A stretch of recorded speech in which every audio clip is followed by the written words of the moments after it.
Bismillahirrahmanirrahim. Assalamualaikum warahmatullahi wabarakatuh.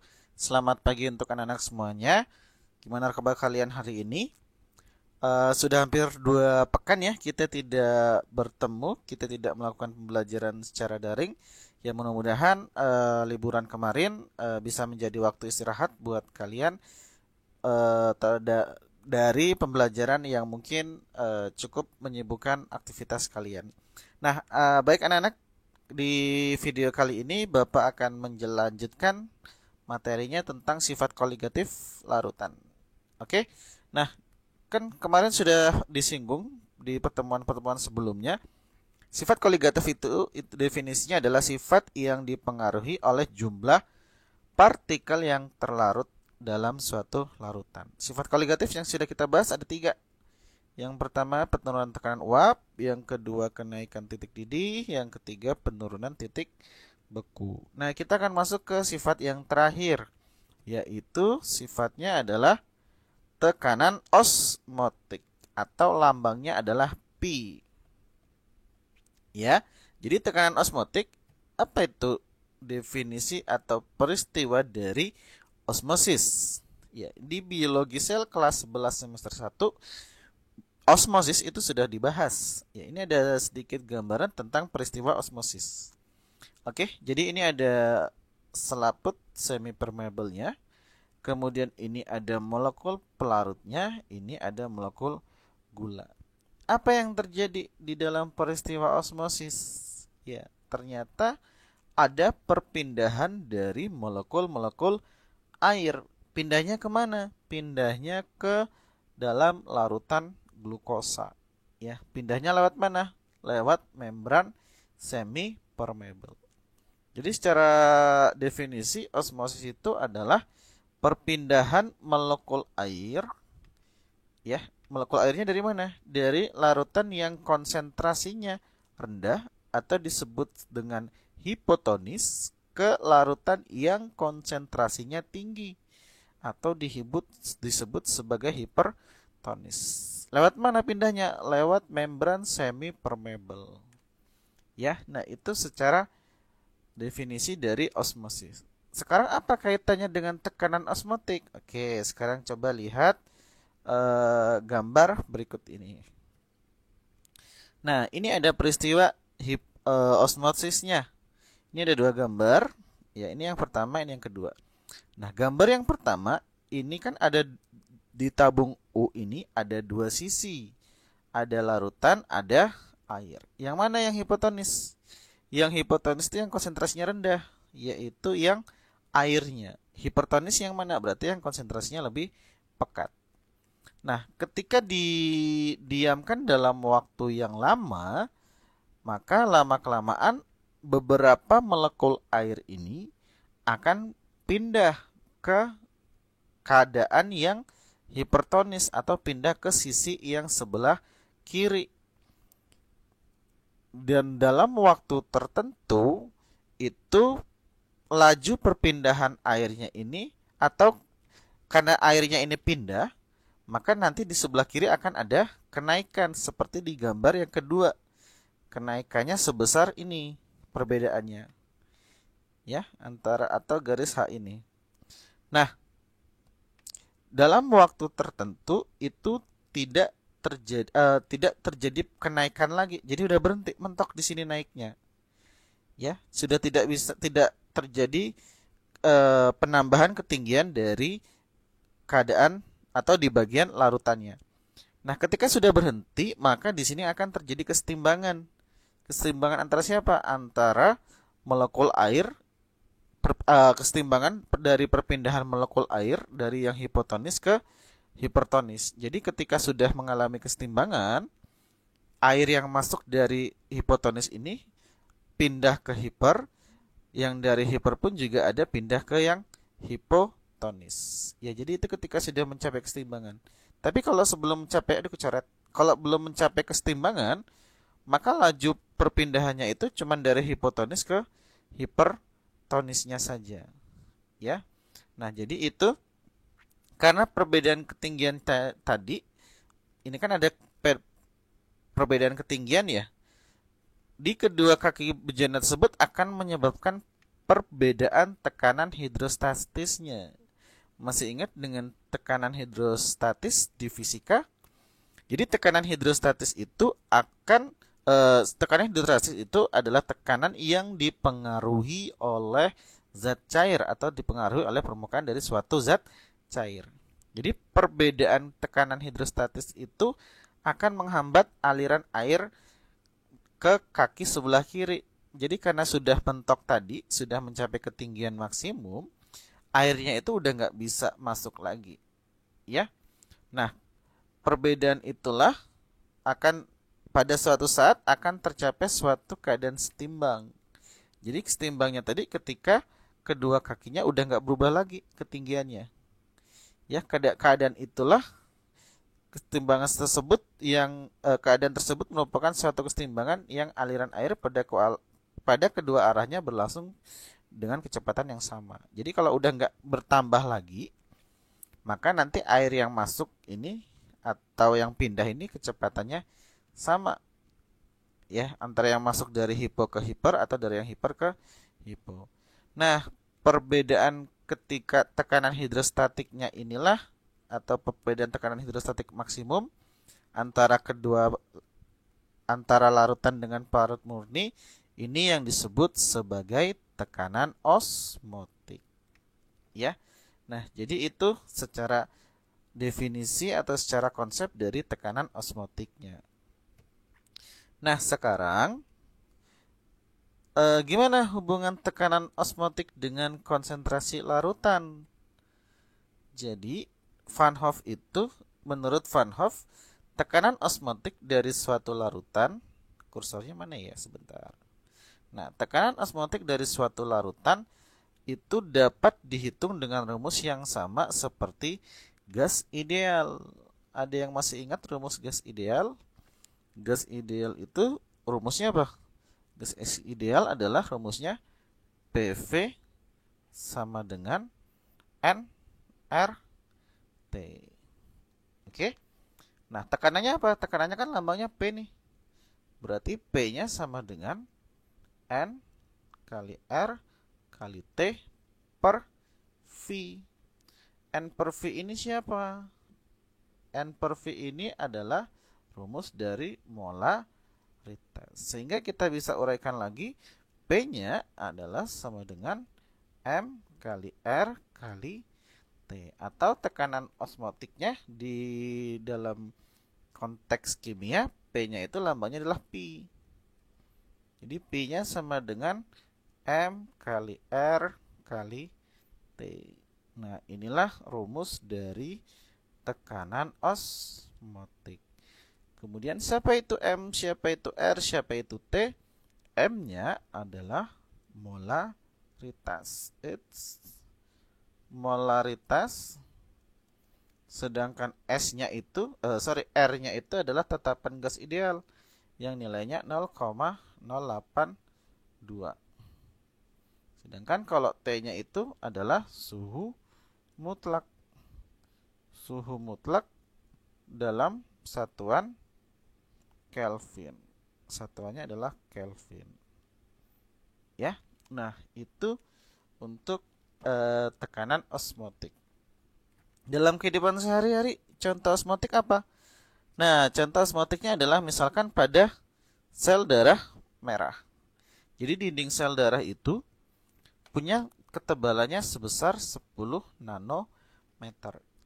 Dan porinya diameternya 0,8 nanometer. Nah, karena molekul air itu ukurannya kurang dari setengah dari diameter tersebut, jadi molekul air akan gampang lewatnya. Nah, kalau seandainya nih cairan di dalam sel darah merah itu punya tekanan osmosis yang sama seperti larutan NaCl 0,92%. Jadi contoh penerapan osmosis itu di cairan infus. Infus kan ada dua macam ya, ada yang tulisannya NaCl berapa persen gitu, kemudian ada yang glukosa berapa persen. Ya, jadi infus yang kita pakai itu punya tekanan yang sama dengan tekanan yang ada di dalam sel darah merah. Jadi atau dengan kata lain, cairan sel tadi itu memiliki keadaan isotonik yang sama dengan larutan NaCl. Jadi isotonik di sini atau keadaan isotonik adalah keadaan di mana pi antara larutan yang satu sama dengan pi larutan yang kedua, atau tekanan osmotiknya memiliki nilai yang sama. Pi yang satu rumusnya apa? Ya masih sama, M kali R kali T untuk yang larutan satu. Kemudian pi yang kedua sama juga, M kali R kali T untuk larutan yang kedua. Ya. Nah, itu untuk larutan tekanan osmotik pada larutan isotonis. Nah, sekarang apa yang terjadi, Pak, kalau seandainya dia nggak isotonis? Nah, kalau nggak isotonis itu akan bahaya buat kita. Ini contoh gambarnya nih. Ini keadaan yang isotonis, ya. Kalau nggak isotonis, atau mungkin yang digambar ini, yang di sebelah kiri, kalau seandainya infusnya itu larutan NaCl-nya pekat atau konsentrasinya sangat tinggi, ya. Kalau seandainya konsentrasinya sangat tinggi, berarti nanti molekul air dari darah ini akan pindah ke NaCl. Airnya bakalan pindah. Kalau dia bakalan pindah, lama-kelamaan airnya akan habis. Maka sel darah merah ini akan mengkerut, yang akhirnya lama-kelamaan bisa pecah. Atau ini yang disebut dengan keadaan krenasi. Kalau di bahasa biologi, kalau nggak salah krenasi istilahnya. Jadi molekul airnya ini keluar, ya pindah ke larutan NaCl-nya. Tapi kalau seandainya larutan NaCl-nya itu terlalu encer, ya, larutan NaCl atau larutan infusnya terlalu encer, maka siapa yang pindah? Yang pindah itu adalah air dari larutan NaCl-nya. Airnya ini bakalan masuk, ya, bakalan masuk ke dalam sel darah merah. Kalau dia masuk ke dalam sel darah merah, apa yang terjadi? Sel darah merahnya bakalan kebanyakan air, lama-kelamaan akan menggelembung, dan akhirnya sel darah merahnya juga akan pecah. Ini yang disebut dengan keadaan plasmolisis. Plasma lisis itu pecah. Jadi plasma dalam sel darah merahnya itu pecah. Makanya dia harus isotonik. Biar apa? Biar air yang masuk dengan air yang keluar itu setimbang, ya. Nah, itu adalah penerapan dari osmosis atau tekanan osmotik yang biasanya digunakan dalam cairan infus ketika disuntikan ke dalam darah kita. Ya, nah itu contoh untuk osmotik. Sekarang kita ke contoh soalnya. Aduh, ketutupan. Ya, yang nomor 2. Yang sederhana dulu. Yang nomor 2 itu kan, oke, ganti warna deh. Hitunglah tekanan osmotik larutan yang mengandung ini 17,1, ya. Jadi yang nomor 1 yang diketahui itu masanya adalah 17,1 gram. MR-nya berapa? MR-nya adalah 342, V-nya adalah 1 liter. Ini 27, ini suhunya.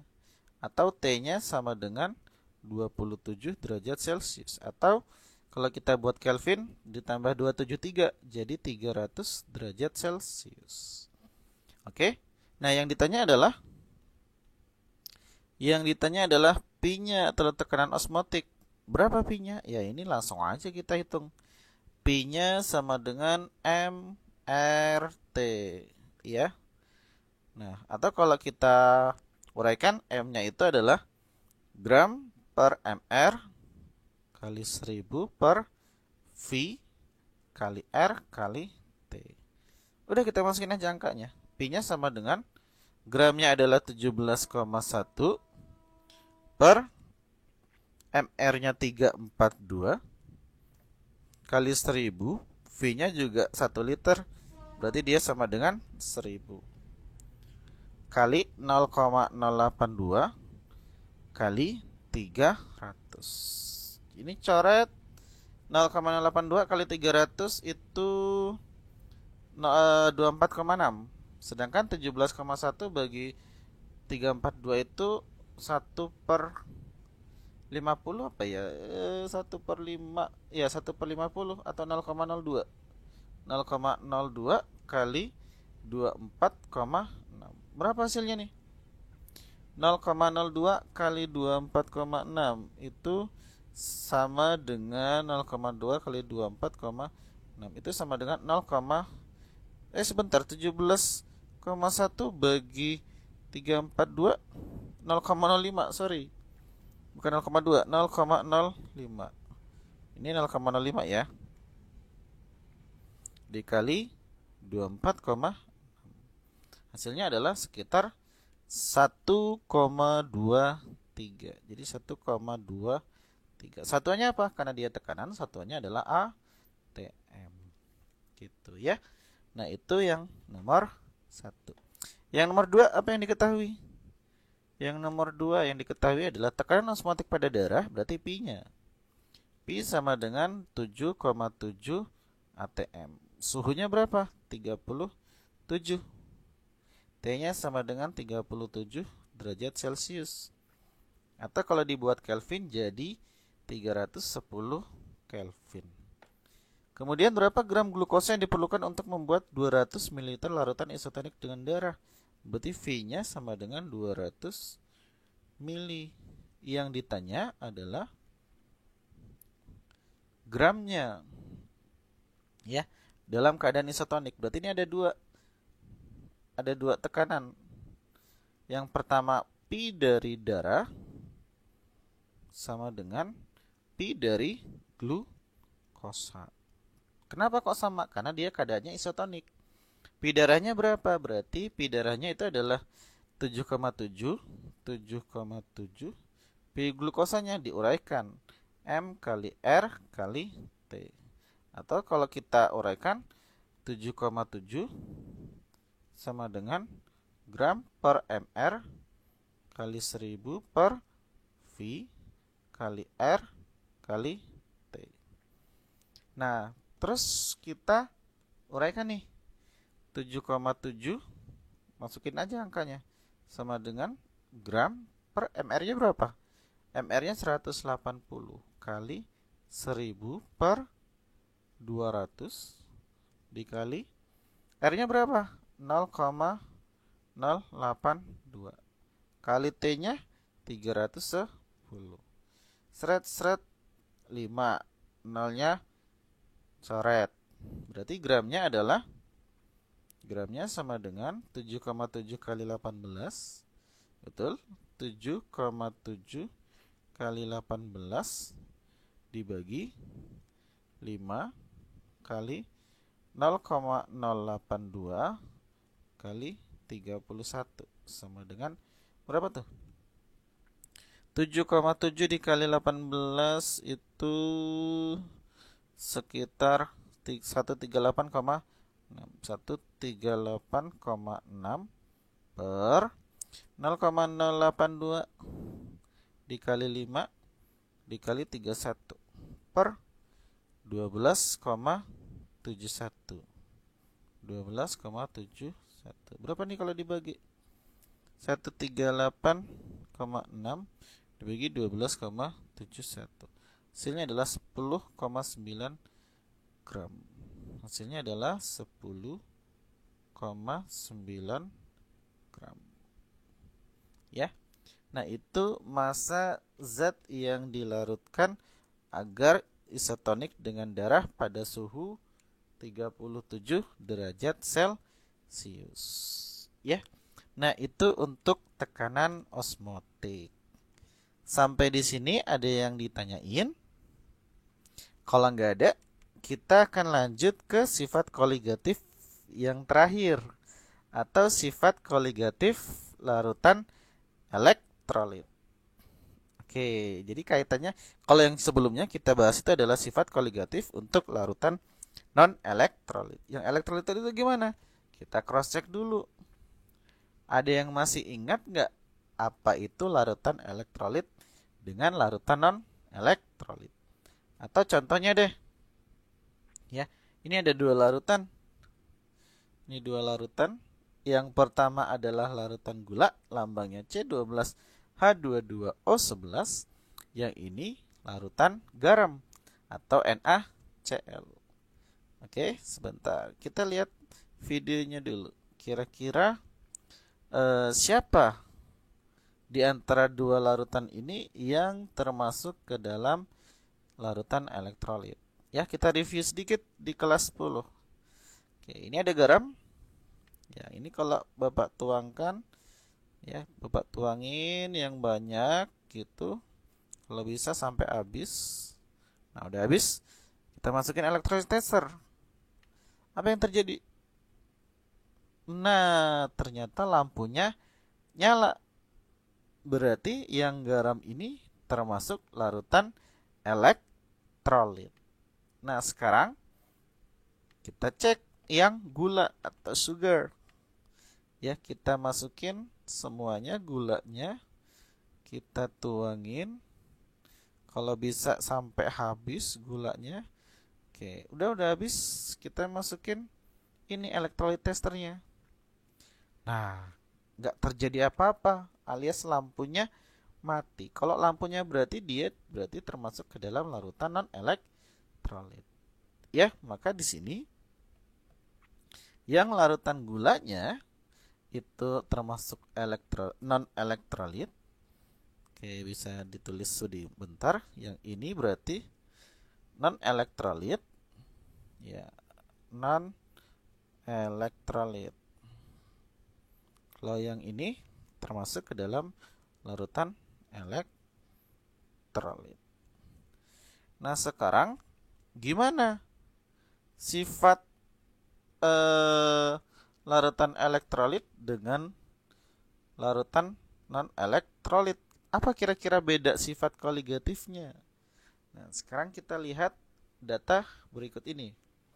Ini ada percobaan 1, 2, 3, 4. Larutannya yang dipakai sama yang dengan yang dicontoh, sukrosa dengan NaCl.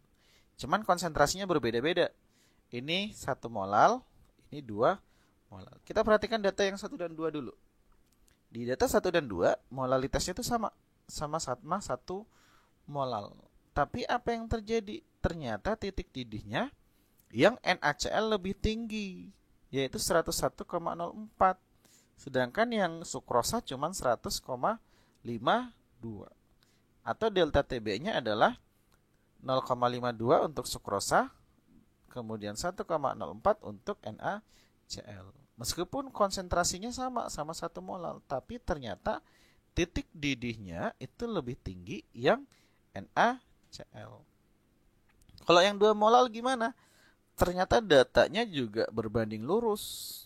Ya, yang 2 molal sukrosanya 101,04. Sedangkan yang NaCl 2 molal 102,08. Ya, ternyata konsentrasinya sama-sama 2 molal, delta TB untuk yang NaCl itu lebih tinggi dibandingkan dengan yang sukrosa. Jadi dari sini kita bisa simpulkan bahwa pada konsentrasi yang sama, titik didih larutan elektrolit itu lebih tinggi daripada non elektrolit.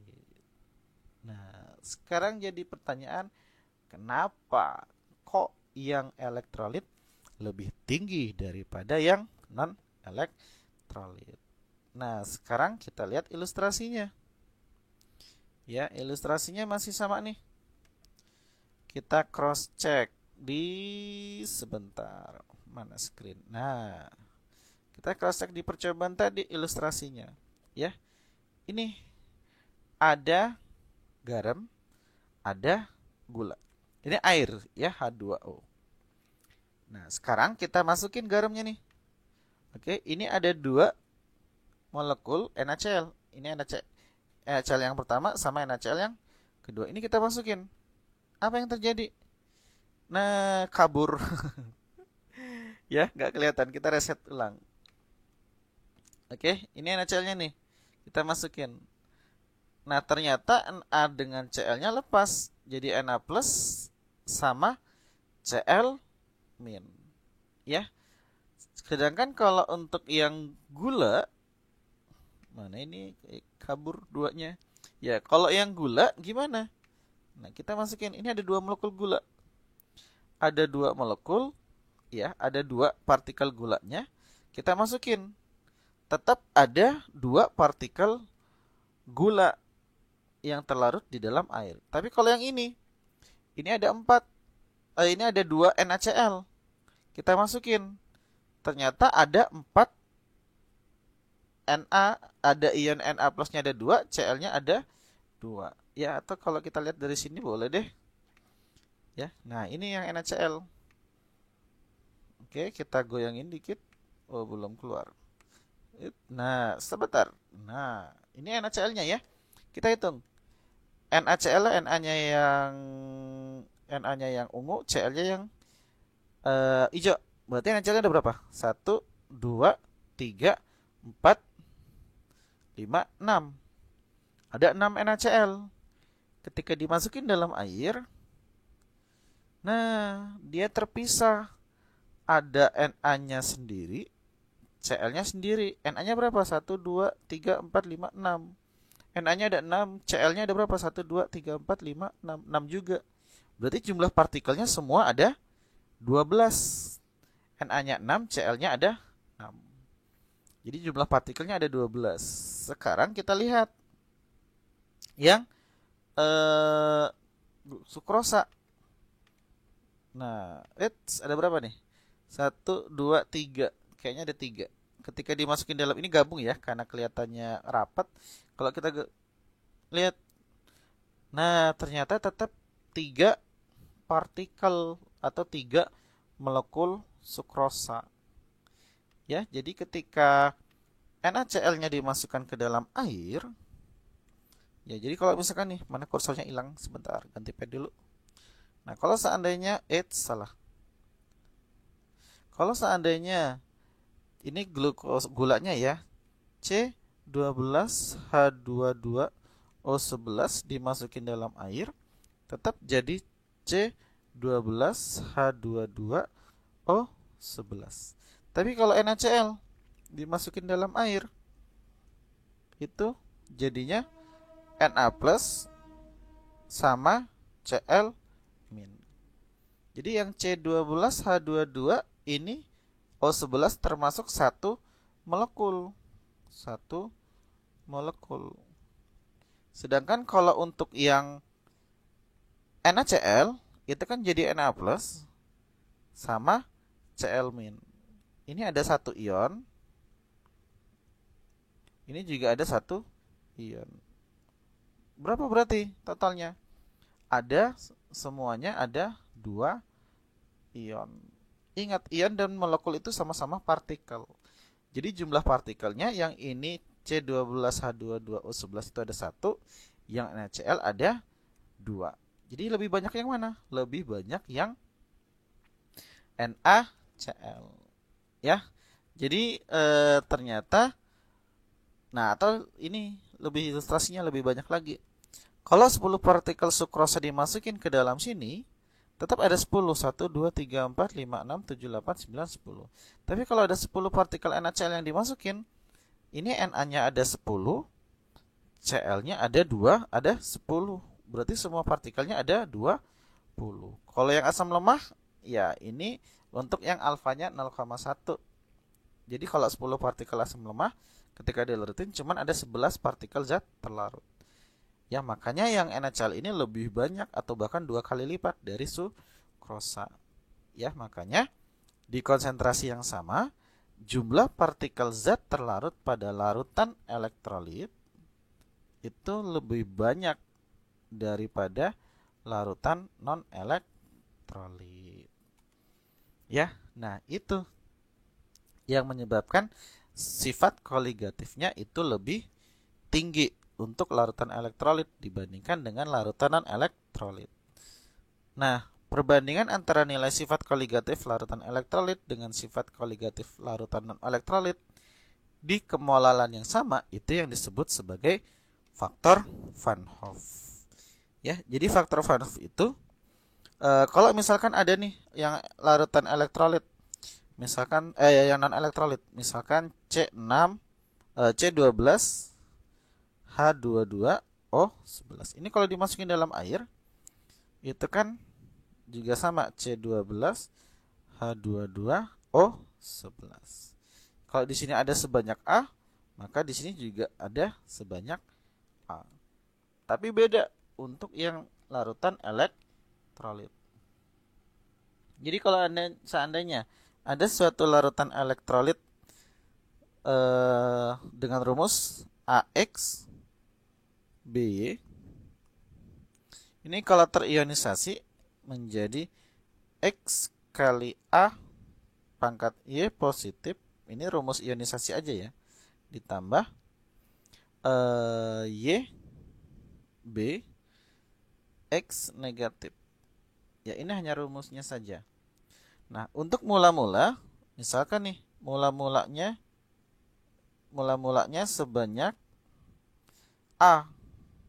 Kemudian yang terionisasi atau yang bereaksi itu kan kalau yang terionisasi rumusnya adalah mula-mula dikali dengan alfa. A dikali dengan alfa. Berarti yang ini koefisiennya X. X kali A kali alfa. Yang ini Y. Y kali A kali alfa. Oke. Nah, di keadaan sisanya berarti nanti ini adalah A min A kali alfa.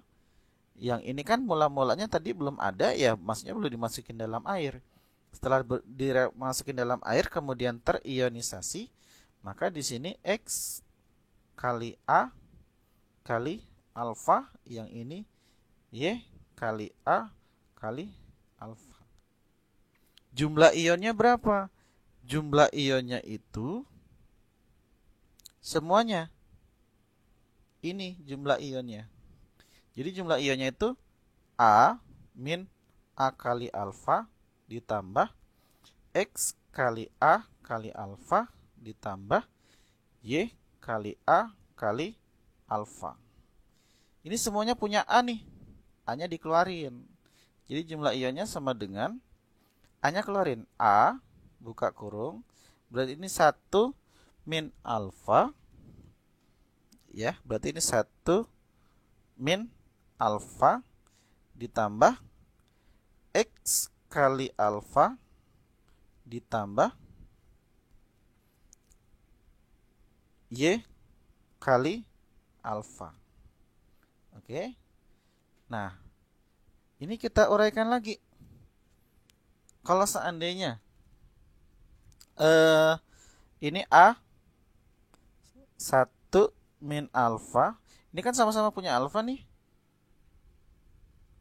Ya, sama-sama punya alfa, berarti 1 plus X plus Y, buka kurung, X plus Y dikali dengan alfa.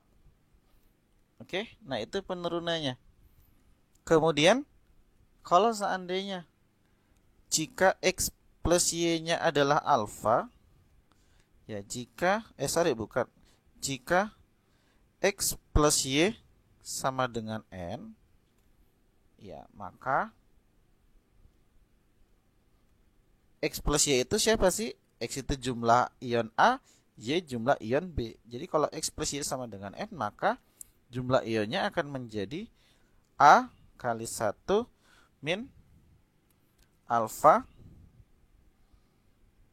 ditambah dengan N kali alfa. Jadi X plus Y ini diganti dengan N. Oke. Nah, ini sama-sama punya alfa nih. Kita bisa uraikan lagi. Sama dengan A 1 1 plus 1 plus N kali alfa dikurang alfa. 1 plus N kali alfa dikurang alfa. Ini kita sejajarin yang ada alfanya. Ya ini pindahin ke sini aja. Jadi sama dengan A 1 plus ini kan N nih. N min 1 dikali dengan alfa. Ya. Nah, alfanya dikeluarin. Jadi N min 1 kali alfa. Jadi ini jumlah ionnya. Nah, untuk faktor Van Hoff-nya, tadi kan faktor Van Hoff itu perbandingan antara jumlah zat elektrolit dengan non-elektrolit. Ya, jadi faktor Van Hoff lambangnya itu lupa. Faktor Van Hoff itu lambangnya I-nya. Oke. Jadi I itu tadi adalah perbandingan antara jumlah ion zat elektrolit.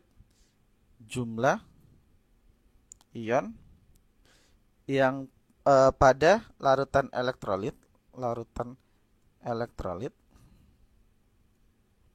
per jumlah partikel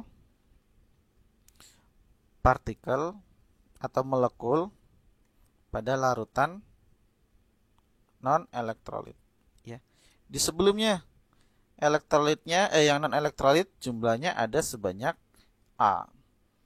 Oke, yang ini yang non elektrolit, sorry. Yang elektrolit ini jumlahnya. Jadi I-nya sama dengan A dikali 1 plus N min 1 dikali dengan alfa per A lagi. Nah, A-nya coret. Nah, jadi I-nya atau faktor Van Hoff-nya adalah 1 plus N min 1 dikali dengan alfa. Nah, inilah faktor Van Hoff yang ada di buku kalian. Tapi penurunannya nggak ada. Ya. Nah, N-nya siapa? N ini adalah jumlah ion. Sedangkan alfa ini adalah derajat ionisasi. Derajat ionisasi itu bisa nilainya dalam bentuk persen atau desimal. Nah, kita yang ke jumlah ion dulu. Jumlah ion itu ngitungnya gimana? Ya, sini deh. Jumlah ion contohnya NaCl. Kalau diionisasi gimana? Jadi Na plus sama Cl min. Oke. Na plusnya ada 1, Cl minnya ada 1, berarti N-nya sama dengan 2. Ya, kalau yang lainnya, contoh misalkan MgBr2. Gimana nentuin N-nya? Mg di golongan 2, maka ionisasinya Mg2 plus.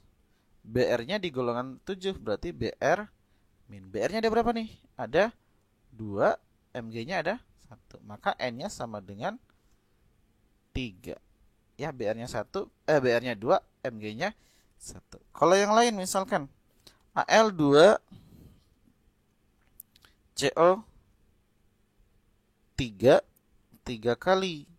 Ini kalau kita ionisasi, kalau misalkan kita ionisasi ya, berarti Al-nya 3 plus karena di golongan 3 plus CO3 2 min. Oke, CO3-nya ada berapa? Ada 3, Al-nya ada 2. Berarti N-nya ada sama dengan 5. Pak, kalau misalkan nggak hafal cara mengionisasi, gampang. Ngelihatnya dari sini aja. Misalkan ada K2S. Oke. Ingat, yang di depan itu adalah ion positif. Berarti ion positifnya siapa nih? Ada K. K-nya ada berapa? Ada 2. S-nya ada 1. Berarti N-nya sama dengan 3. Kalau misalkan nih, MgSO4. Kita nggak tahu cara mengionisasinya. Lihat yang di depan. Yang di depan itu ion positif. Berarti Mg ini positif. Mg-nya ada 1. Sisanya siapa? Sisanya adalah ion negatif. Siapa ion negatif? SO4. Berarti ini ada 1. Maka N-nya sama dengan 2. Ya. Nah, itu untuk penjelasan N-nya. Sekarang kalau seandainya jumlah ionnya itu alfanya untuk larutan elektrolit. Elektrolit kan ada dua ya. Kalau kita review ada dua, ada yang kuat, ada yang elektrolit lemah. Oke, yang kuat gimana? Yang kuat itu alfanya nilainya sama dengan 1. Ya, kalau alfanya sama dengan 1, masukin ke rumus I, maka I-nya akan menjadi sama dengan N. Oke. Nah, itu untuk yang kuat. Tapi kalau yang lemah ini alfanya lebih dari 0, kurang dari 1. Jadi alfanya tidak sama dengan 1. Ya, jadi di antara 0 sampai 1 atau nilainya sekitar biasanya dalam bentuk desimal atau dalam bentuk persen. I-nya berapa? I-nya ya dimasukin. Tinggal I sama dengan 1 plus N-1 dikali dengan alfa. Ya. Nah, itu. Pak, cara membedakan untuk elektrolit dengan non-elektrolit kayak mana? Nah, lo di kelas 10 elektrolit dengan non-elektrolit. Gimana cara bedanya? Oke, elektrolit itu ada dua ya. Ada dari segi senyawanya, ada ion, ada kovalen polar. Ya. Nah, kalau yang ion itu antara logam dengan non-logam. Kalau yang kovalen polar itu biasanya untuk senyawa elektrolit ada asam, ada basa. Ya. Kalau yang non-elektrolit itu tersusun atas unsur yang non-logam dengan non. Ya. Yang logam ada di mana aja, Pak? Nah, ini wajib hafal dari kelas 10. Logam itu ada di 1A, 2A, 3A, sama transisi atau golongan B. Ya, jadi kalau ada logamnya pasti dia senyawa ion. Oke. Nah, itu untuk sifat koligatif yang elektrolit. Ya, baru ke faktor Van Hoff-nya. Terus kayak mana, Pak, untuk sifat koligatifnya? Nah, sifat koligatifnya masih sama sih sebenarnya. Cuman dia ditambahkan dengan faktor Van Hoff. Sebentar, Bapak buat screen dulu. Gak cukup ternyata. Ya. Nah, jadi untuk faktor Van Hoff-nya, ya, untuk faktor mana sih? Untuk faktor Van Hoff-nya atau untuk sifat koligatif larutan yang elektrolit. Oke. Untuk sifat koligatifnya, negatif larutan elektrolit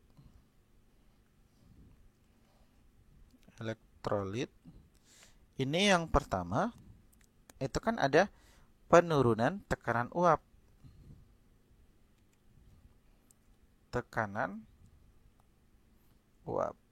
atau delta P-nya. Delta P rumusnya apa kemarin? Delta P sama dengan P0 kali XT, ya. Sama atau P-nya sama dengan P0 dikali dengan XP. Rumusnya masih sama, cuman yang membedakan adalah cara mencari fraksinya. Jadi XT-nya itu sama dengan, karena jumlah mol yang terlarut itu ada faktor Van Hoff-nya, jadi NT dikali I per NP plus NT kali dengan I. Sedangkan kalau XP-nya gimana? Sama aja. NP per NP plus NT dikali dengan I. Pak, kok NP-nya nggak dikali dengan I? Ya karena pelarutnya kan tetap tidak berubah. Sedangkan yang terlarutnya akan menjadi jumlahnya menjadi 2 kali lipat. Ya, kalau seandainya dia terionisasi sempurna. Nah, yang kedua ada kenaikan titik didih. Kan titik didih atau lambangnya delta TB. Delta TB-nya gimana? Ya langsung delta TB sama dengan KB kali M kali I. TB-nya berapa? Masih sama, TB 0 ditambah delta TB. Yang ketiga, Yang ketiga itu ada penurunan titik beku atau lambangnya delta TF. Gimana delta TF-nya? Masih sama, tapi dikalikan dengan Van Hoff-nya atau KF kali M kali I. TF-nya gimana? TF-nya adalah TF0 dikurang delta TF. Ya. Yang terakhir, Pak, P-nya atau tekanan osmotik, ya tinggal ditambahkan dengan faktor Van Hoff-nya. Tekanan osmotiknya itu P sama dengan M R kali T kali I gitu ya. Nah, itu untuk sifat koligatif dari larutan elektrolit. Nah, kita akan coba ke contoh soalnya sekarang. Nah, contoh soalnya yang pertama nih masih kelihatan gampang kayaknya. Jika dianggap mengion sempurna. Kalau mengion sempurna berarti alfanya sama dengan 1. Tentukan titik didih dan titik beku larutan 11,7 gram NaCl dalam 1 liter air. Oke, berarti yang diketahui di sini adalah gram NaCl-nya. Gramnya sama dengan 11,7. V-nya ada sama dengan 1 liter atau kalau dibuat massa jadi 1 kilogram. Kemudian Kb-nya ada. Kb-nya 0,52, Kf-nya adalah 1,86. Yang ditanya apa? Yang ditanya adalah Tb dan Tf. Ini alfanya sama dengan 1, ketinggalan. Alfa sama dengan 1. Kenapa? Karena di sini mengion sempurna. Kalau alfa sama dengan 1, maka I-nya sama dengan N. Oke, nah ya, berarti kita cari satu-satu dulu. Yang pertama, delta TB-nya. Delta TB sama dengan Kb kali M kali I. Oke. NaCl N-nya berapa sih? NaCl itu kalau diionisikan jadi Na plus sama Cl min. Na plus sama Cl min. Berarti dari sini udah dapat N-nya sama dengan 2.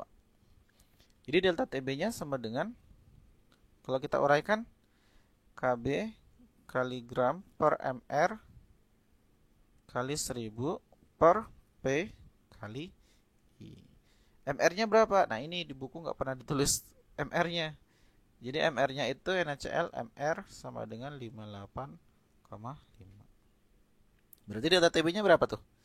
Delta TB sama dengan Kb-nya 0,52 kali gramnya 11,7 per MR-nya berapa? 58,5 kali 1000 per P-nya 1 kilo ya, 1 liter 1 kilo. Oke, 1000 kali I-nya sama dengan N. N-nya 2, berarti kali 2. Seret, coret. Berarti, aduh nyamuk. Delta TB sama dengan 0,52. 11,7 bagi 58,5 itu 0,2. Kali 0,2 kali 2. Sama dengan, hasilnya adalah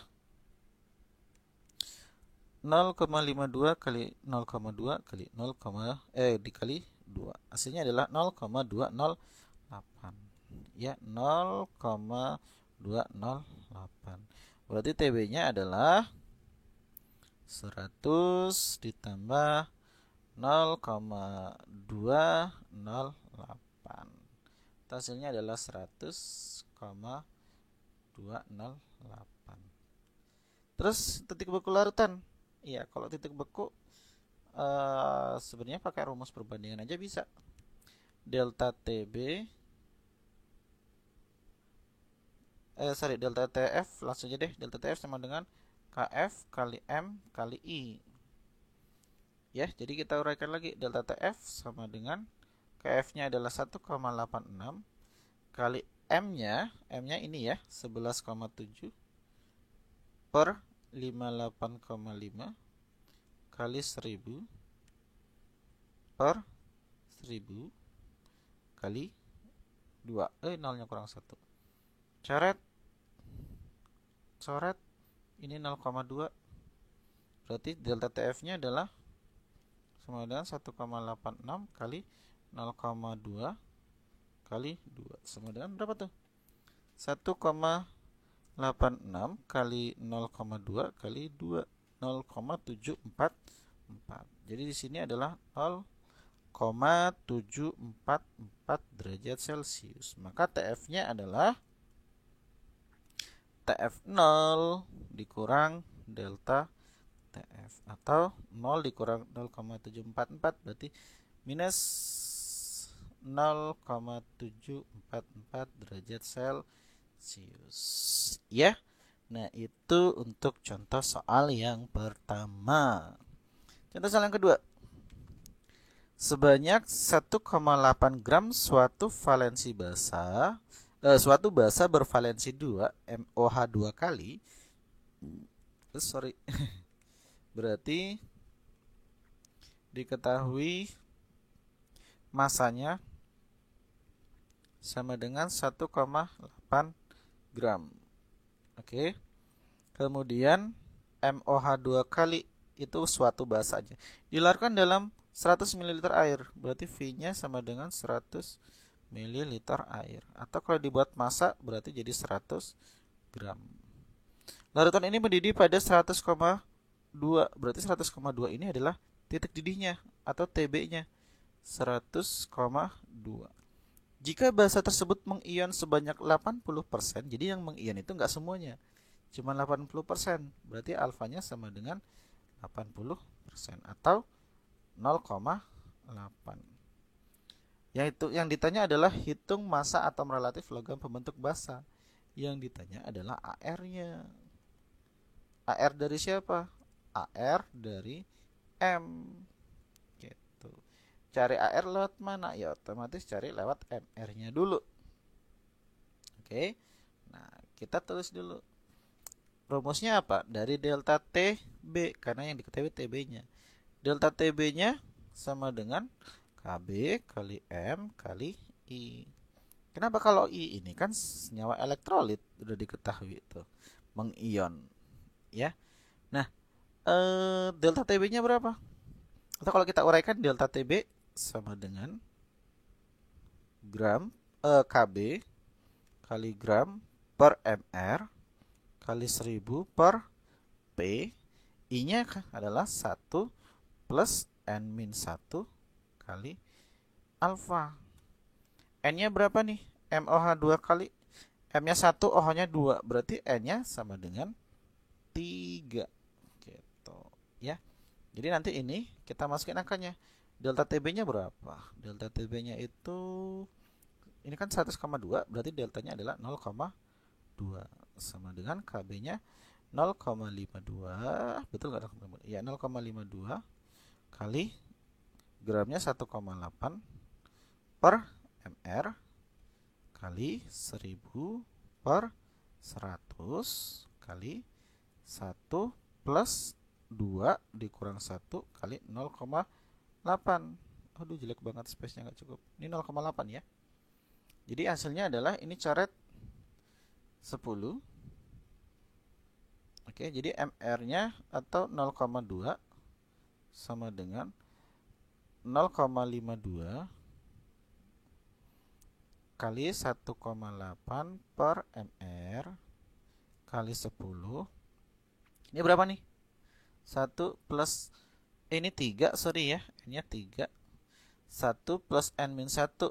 1, 3 kurang 1 berarti 2. 2 kali 0,8 itu 1,6. Jadi 1 ditambah 1,6. 2 ya 1,6. Berarti MR-nya adalah MR sama dengan 0,52 kali 1,8 kali 10. Ini tambah ini kali 2,6 per 0,2. Nah, 0,2 kali dibagi ini 0,52 bagi 0,2 itu nilainya 2,6. Jadi nanti hasilnya adalah 2,6 kali 1,8 kali 10 kali 2,6. Nah, tinggal hitung deh. Berarti MR-nya sama dengan berapa tuh? 2,6 kali 1,8 kali 10 kali 2,6. Hasilnya adalah 121,68. 121,68. Ya, nah ini masih MR, yang ditanyakan AR. Di situ rumusnya adalah M OH 2 kali, sama dengan berarti AR dari M tambah ARO tambah H dikali dengan 2. ARO-nya berapa? 16, ARH 1. Berarti ini 221,68 sama dengan M ditambah ini kali ini tambah ini, 17 kali 2, 34. Berarti M-nya sama dengan 121,68 dikurang 34 sama dengan berapa tuh? Kurang 34, 87,68. Ya, 87,68. Jadi ARM-nya adalah 87,68. Soal berikutnya. Nah, ini soal SBM. Seru nih kayaknya nih. Sebanyak 14 gram elektrolit kuat. Ini udah disebut elektrolit kuat. Berarti alfanya sama dengan 1. Yang dilarutkan dalam air pada suhu 27 mempunyai tekanan osmotik 7 atm. Yang ditanya MR-nya. Oke, masih sama. Jadi yang diketahui itu masanya. M sama dengan 14 gram. Kemudian alfanya sama dengan 1. Ini A2X ya. Kemudian V-nya sama dengan 1 liter. T-nya adalah 27 derajat Celcius atau sebesar 300 Kelvin. P-nya sama dengan 7 atm. Oke, yang ditanya apa? Yang ditanya adalah gramnya. Sorry, bukan gram. MR-nya. MR-nya berapa? Ya. Nah, jadi rumusnya masih sama sih. Cara ngerjainnya gimana? P sama dengan M kali R kali T kali I. Ingat ini larutannya elektrolit A2X. Berarti ion positifnya siapa? Ion positifnya adalah A. A-nya ada berapa? Ada 2. Ion negatifnya ada X. X-nya ada berapa? 1. Berarti N-nya sama dengan 3. Karena dia elektrolit kuat, ya, alfanya sama dengan 1, maka I-nya sama dengan N. Oke, berarti ini kita uraikan deh. P sama dengan gram per mr kali 1000 per V kali R kali T kali I. Oke, P-nya berapa? P-nya 7 sama dengan gramnya 14 per mr kali 1000 per 1000 karena dianya 1 liter kali 0,082 kali 300, I-nya sama dengan N kali 3. Coret, ini 1, ini 2.